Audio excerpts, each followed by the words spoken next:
अपनी 14/7/34 Jaipur Bathinda express WAG9 अपने हरिया भाई के साथ लुधियाना सड़ का अराइव करती हुई बठिंडा जंक्शन के आउटर पे।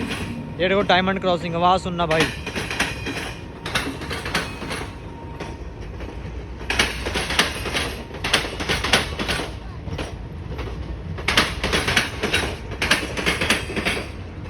एक्सप्रेस तो ये नाम की है, सारे कोच जर्नल है, बस 3 कोच है जो इसके अंदर, वही है इसके अंदर बस स्लीपर के, बाकी सारे कोच जर्नल के हैं।